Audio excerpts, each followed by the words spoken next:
Denny said, started out saying Martinsville is a track that could use an avoidable contact penalty. We're going from. And here's me though. I think these cars are just too unbreakable. Bills. Their sponsor's the one that put Sammy Smith in that car. It wasn't because Sammy Smith was. That's a question. We're going back to real sheet metal on these race cars being answered. 3, 2, 1.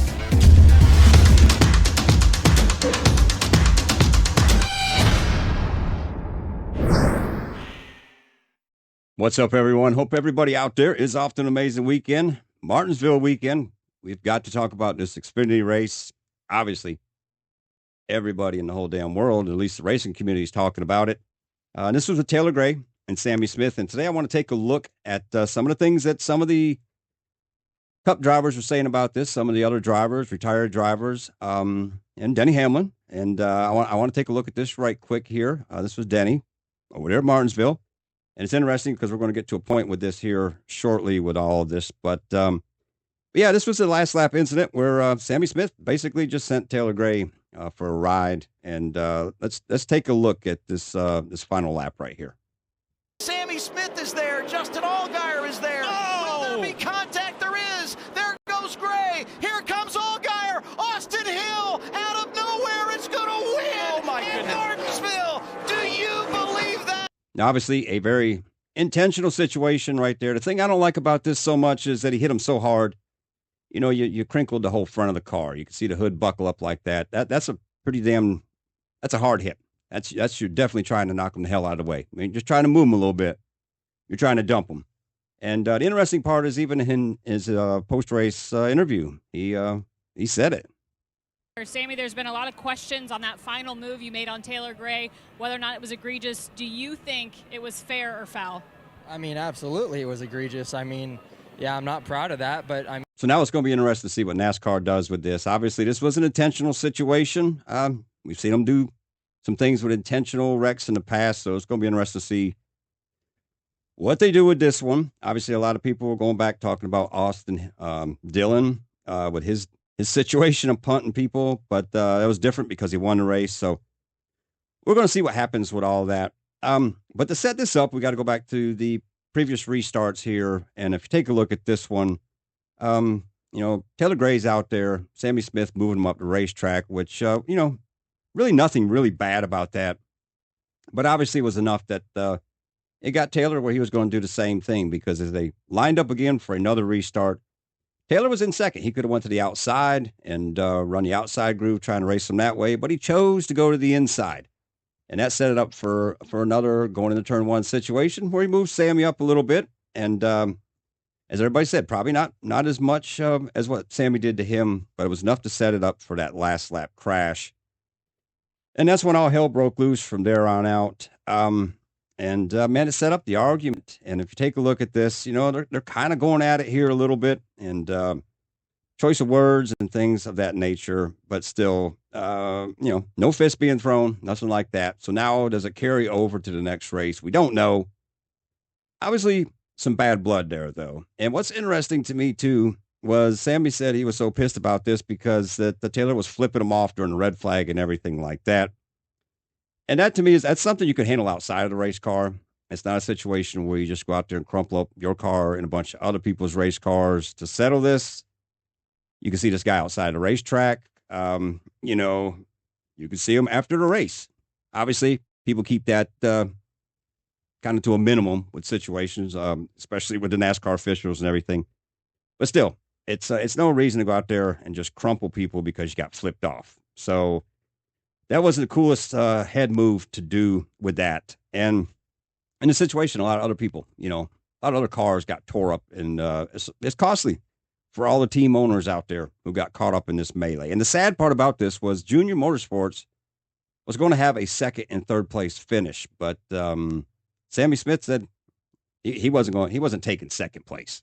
I mean, if I just let him go, and I accepted that I finished second today, and I tried to do my best for my team and myself to win a clock, and it just wasn't good enough. So this, to me, again, you know, something has to be done. I even heard Sam Mayer saying, you know, and a lot of other drivers saying, well, this is Martinsville. This is part of it here at Martinsville. And, I'm not necessarily going to agree with that. There's other ways of racing instead of just dumping somebody. And unfortunately, it's a product now of so many of the drivers that come up through because a lot of them haven't had to pay for their own race cars. They haven't had to work on their own race cars. And it's just, it's a checkers or wreckers type situation, which I don't agree with. But now let's take a look at some of the drivers, car owners, everybody else's comments, including Dale Jr., who said this racetrack is historic in the grand scheme of all things NASCAR and deserves better. So obviously Dale Jr. is even saying, this sucked. I don't like what my driver did. He kind of spearheaded a lot of things with that because other people really were jumping on this left and right.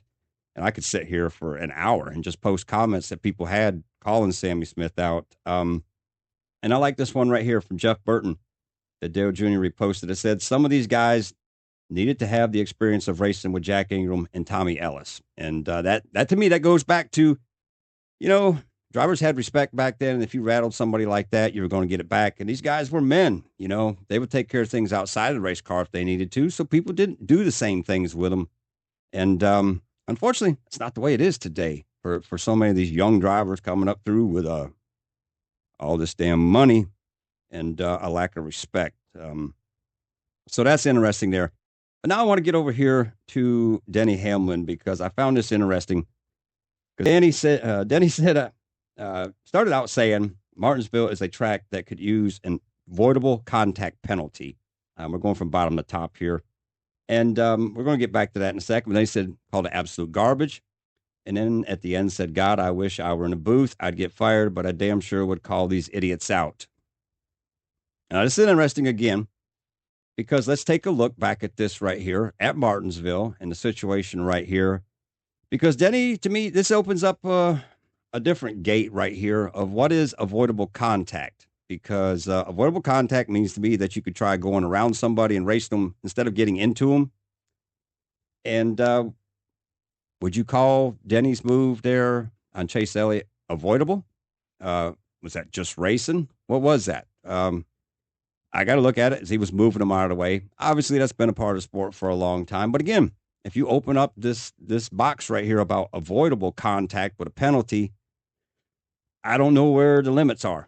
I don't know what goes through with that. Now, one of the things I want to talk about right here is because the win it, you're in it situation. A lot of people talking about this, and obviously that's where Sammy's mind was at. I go out there and I punt him. I win this race. I'm in the playoffs. Again, that could have changed after what happened to Austin Dillon, but we see this so many times over and over again where people are doing this. And do you think the win it, you're in it is causing that? I've never liked the situation with that. I do think it needs to be a multiple win situation before you can automatically just propel yourself to the playoffs. It's, I don't know, just never liked it. And also the green, white checkered with this situation right here, because if you look at it, if you're running second place and they haven't took the white flag yet, you can kind of punt that driver in front of you and set it back up and make things happen. Or, you could be in fifth and do this situation. So kind of weird situations with that. But the other thing here is with single file restarts. With single file restarts, do something to help this. In some ways it would, but again, if you got that guy behind you who's going to just push you out of the way, not so sure that's going to work either. And here's me though. I think these cars are just too unbreakable.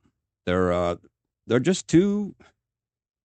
You can do things. You can do things that in the past you would not be able to do and get away with it. And these drivers, they know that, so they can do more moves and take the risk to themselves to move people to do things like this because they know it's not going to damage their car.